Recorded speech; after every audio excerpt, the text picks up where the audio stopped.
ইরানের ওপর চাপিয়ে দেয়া যুদ্ধের ১ মাস পার হতে না হতেই মধ্যপ্রাচ্যে সামরিক সমাবেশ আরও মারমুখী করে তুলছে যুক্তরাষ্ট্র।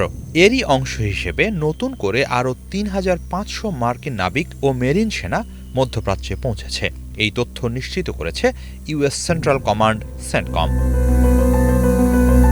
সামাজিক মাধ্যম এক্সে সেন্টকম জানিয়েছে, ইউএসএস ত্রিপলিতে থাকা মার্কিন নাবিক ও মেরিন সেনারা এরই মাঝে সেন্টকমের আওতাধীন এলাকায় এসে পৌঁছেছে। মধ্যপ্রাচ্যে আগে থেকেই মোতায়েন ৫০,০০০ সেনার সঙ্গে যুক্ত হবে এই মেরিন সেনারা। যুক্তরাষ্ট্র ইরানে স্থল অভিযানের প্রস্তুতি নিচ্ছে, এমন জল্পনা তুঙ্গে তুলেছে মার্কিন এই পদক্ষেপ।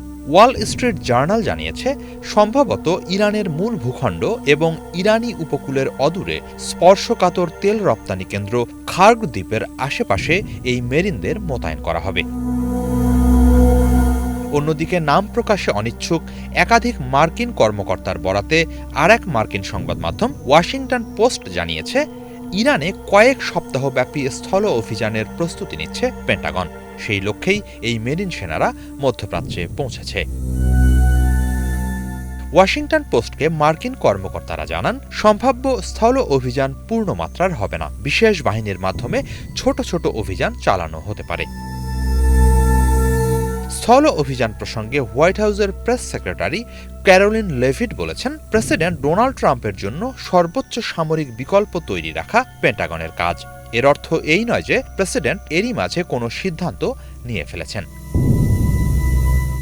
মূলত যুদ্ধ শুরুর পরপরই ইরানের গুরুত্বপূর্ণ তেল রপ্তানি কেন্দ্র খার্গ দ্বীপ দখলের কথা আলোচনায় আসতে শুরু করে। একই সাথে হরমুজ প্রণালী ও এর আশপাশের উপকূলীয় এলাকায় অভিযান চালিয়ে ইরানের ধ্বংসাত্মক তৎপরতা বন্ধের বিষয়টিও বিবেচনায় রয়েছে।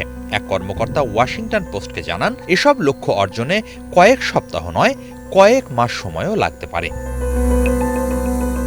কর্মকর্তারা জানান, খার্গ দ্বীপ ছাড়াও হরমুজ প্রণালীর কাছাকাছি ইরানের আরও কিছু দ্বীপ যুক্তরাষ্ট্রের সম্ভাব্য সামরিক অভিযানের লক্ষ্য হতে পারে। ভূখণ্ড দখল করে নিলে তা ইরান সরকারের সাথে যে কোনো আলোচনায় গুরুত্বপূর্ণ দর কষাকষির মাধ্যম হবে বলে মনে করা হচ্ছে। তবে এক্ষেত্রে সবচেয়ে বড় চ্যালেঞ্জ হবে মার্কিন সেনাদের নিরাপত্তা নিশ্চিত করা। এক কর্মকর্তা বলেন, ভূখণ্ড দখল করা কঠিন নয়, কিন্তু সেখানে সৈন্যদের রক্ষা করাই আসল চ্যালেঞ্জ। এ ধরনের অভিযানে মার্কিন সেনারা অনেক ধরনের গুরুতর ঝুঁকির মুখে পড়তে পারে। এর মধ্যে আছে ইরানের ড্রোন ও ক্ষেপণাস্ত্র হামলা, গোলাগুলি, মাইন ও ইম্প্রোভাইজ বিস্ফোরক। ফলে যে কোনো স্থল অভিযান হবে মারাত্মক ঝুঁকিপূর্ণ।